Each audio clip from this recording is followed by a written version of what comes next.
እኔ ለናቲ ቃላት አጥቻለሁ ማለት ነው። ቃላት ካላችሁ ንገሩኝ። የምሬን ነው። በምን ቃል ላድንቀው? ምን አይነት የዋህ ልብ ያለው ሰው ነው ግን ናቲ። ሄሉሻዬ ግን ማለት ነው ታድለሻል። እውነት ፈጣሪ ነው የሰጠሽ ናቲን። ሰላም ሰላም ቤተሰብ፣ እንዴት ናችሁልኝ? እንዴት አመሻችሁ? ሰላማችሁ ይብዛ።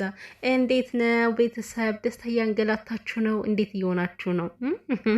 ደስ አይልም? ዛሬ እንግዲህ ያው ብዙዎቻችን ቀለበት ነበር የጠበቅነው። ማለት እንደኔ ስነግራችሁ ማለት ነው ቤተሰብ፣ ማለት ናቲ ከመጣ ጀምሮ የሚሰሩ ቪዲዮዎች አሉና ቪዲዮዎቹ ላይ ስታዩ ኖርማል ጓደኝነት አይመስልም። ከጓደኝነትም ያለፈ አክት ነበረ ከቪዲዮ ላይ የሚታየውና የሆነ ፍቅራቸውን በውስጥ ይዘውታል ብዬ አስቤ ነበረ።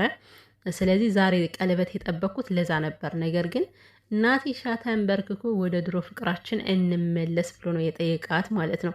ይሄንስ ማናየበት ቤተሰብ፣ ይሄንስ ማናየበት። ዋናው ፍላጎታችን ይሄ አልነበረም፣ ሁለታቸው ባንድ እንዲሆኑ ማለት ነው።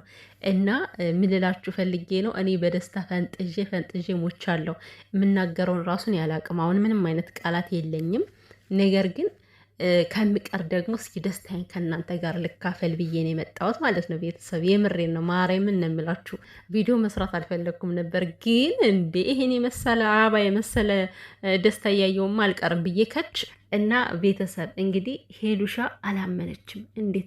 እንዴት ትመን?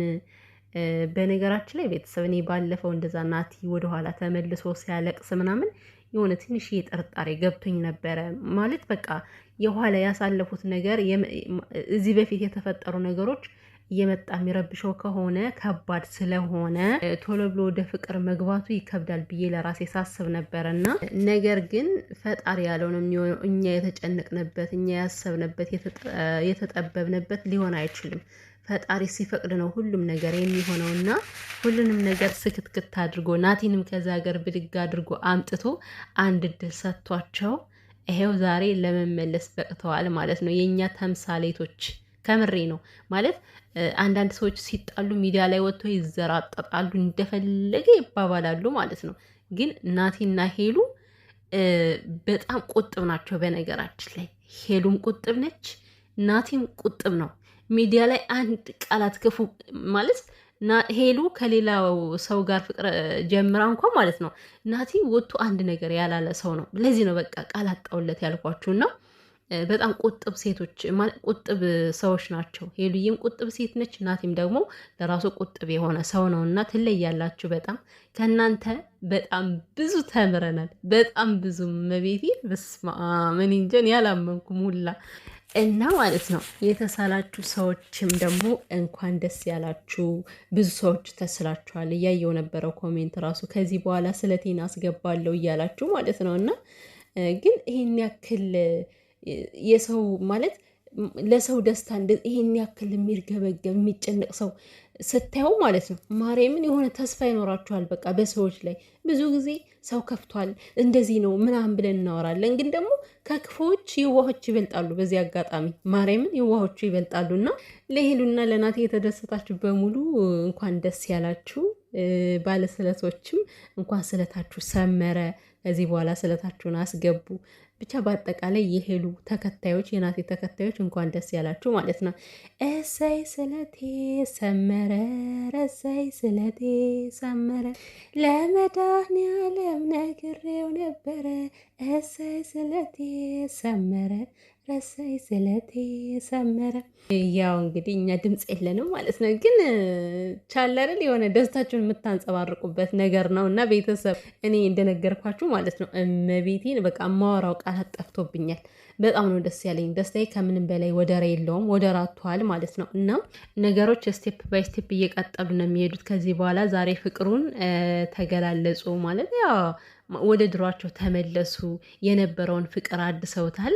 ከዚህ በኋላ ደግሞ ቀጣዩ ምን እንደሚፈጠር አናውቅም። ቀጣይ የሚሆነው ፕሮሚስ ነው። ከዛ ቀለበት ይደረጋል ማለት ነው ቤተሰብ።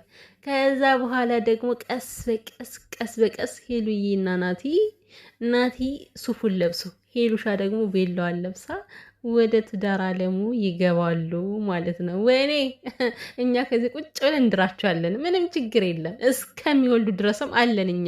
ብቻ እድሜና ጤና ይስጠን ማለት ነው። የእነሱን መጨረሻ ለማየት እኛ እድሜና ጤና ይስጠን። በሄሉና በናቲ ያልተማረ ሰው የለም ዛሬ እግዚአብሔርን ማለት በቃ ምንም ነገር እንደሚቻል ነው። ምንም አይነት ፈተና ቢደርስብን ምንም አይነት ነገር ህይወታችን ቢመሰቃቀልም እንኳን ተስፋ ያለ መቁረጥ የምር ከሄሉና ከናቲ መካከል ተመልካቾቻቸው ነበር ተስፋ ያልቆረጡት በዚህ አጋጣሚ በፈጣሪ ማለት ከዚህ በኋላ በቃ ሄሉ ህይወት ጀምራለች። ከኔ ላይ እየመጣችሁ ስሟንም አትጥሩ፣ ፎቶዋንም አትለጥፉ። በእያንዳንዱ በሚለቀው ሙዚቃዎች በሙሉ የእሷን ስም እንትን አዳሩ። ምክንያቱም እሷ ለራሷ ህይወት ጀምራለች ብሎ ከተናገረ በኋላ ራሱ ተስፋ ያልቆረጡ ሰዎች ነበሩ። በዚህ አጋጣሚ ከምር ሁሌም በቃ ናቲ ሙዚቃ በለቀቀ ቁጥር ሄሉን ነው ከታች የሚለጥፏት ማለት ነው እና ብቻ ትለያላችሁ። መልካም ልብ ያላችሁ ሰዎች መልካምነታችሁን ፈጣሪ አይቀይርባችሁ። ካላችሁ መልካምነት ላይ ጨምሮ ጨማምሮ ይስጣችሁ እና ናቲ እኔ እንጃ በጣም የሚገርም ሰው ነው የምር ማለት ሄሉሻ እንግዲህ ያው ስለሱ መግለጽም ያን ያክል አትችልም።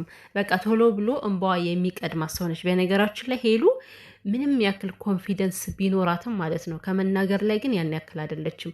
ንግግር በቃ አትችልም እና እሷ ራሱ ትላለች ብዙ ጊዜ እኔ ንግግር አልችልም ትላለች እና ነገሮቿን በሙሉ በእንባ ነው የምታንጸባርቀው። በዚህ አጋጣሚ እኔ አንድ ጥያቄ አለኝ። አንድ እህታችን ኮሜንት ላይ ሴቶች ግን ለምንድን ነው በእንባ የምንገልጸው ፍቅራችን ማለት ሁሌ ነው የምናለቅሰው ብላ ጠይቃለች እና ማለት ነው ይሄ የኔም ጥያቄ ነው። ለምንድን ነው ግን ወንዶች አሁን ቆፍጠን ብለው መግለጽ የሚፈልጉትን ነገር በስነ ስርዓቱ ነው የሚናገሩትና ማለት ነው እኛ ሴቶች ተፈጥሮ ነው ማለት ተፈጥሯችን እንደዛ ስለሆነ ነው። ሁሌም ነው እኮ ሄሉ ስላለቀሰች ምናምን አይደለም፣ የምሬን ነው። በቃ ማንኛውም ሴት ልጅ የተባለች እንባ ታፈሳለች የሆነ ኢሞሽናል ስትሆን ምናምን ነገር እንዴት ነው የምታወጣቸውን ቃላቶች በእንባዋ ነው ብዙ ጊዜ የምትገልጸውና እኔ አላቅም ለሄ ለምን እንደሆነ አላቅም። ሁሌ እንደዚህ አይነት ስሜት ይሰማናል እኛ ሴቶችና ማለት ነው። ሄሉዬ እንግዲህ እንኳንም ይሄ ደስታሽ ተመለሰ፣ እንኳን ደስ ያለሽ። ወይኔ ጉዴ! እኔ በነገራችን ላይ ቤተሰብ አንድ ነገር ልንገራችሁ፣ ፌመሶችን እኔ ማግኘት አልፈልግም። በዚህ አጋጣሚ ማለት ብዙ ጊዜ ፌመሶች የሆነ ሲደውሉላቸው ምናምን እሺ አይሉም፣ ሰውን ለማግኘት ፈቃደኛ አይሆኑም። እኔም ማንንም ማግኘት አልፈልግም። ግን ማርያምን ነው የምላችሁ ሄሉን ባገኛት ምኞቴ ነው። በቃ ኢትዮጵያ ስሄድ ባገኛት ባቅፋት ምናምን ነገር ባያት በአካል በጣም ነው ደስ የሚለኝ በጣም። ይሄ ምኞቴ ደግሞ ይሳካል ብዬ አስባለሁ። እና ሄሉዬ የኔ ቆንጆ በጣም ደስ ብሎናል። እንኳን ደስ ያለሽ። ይሄ ደስታሽ ደግሞ ዘላቂ ይሁንልሽ። ሸረኛ ምቀኛን የያዝልሽ የኔ ማር።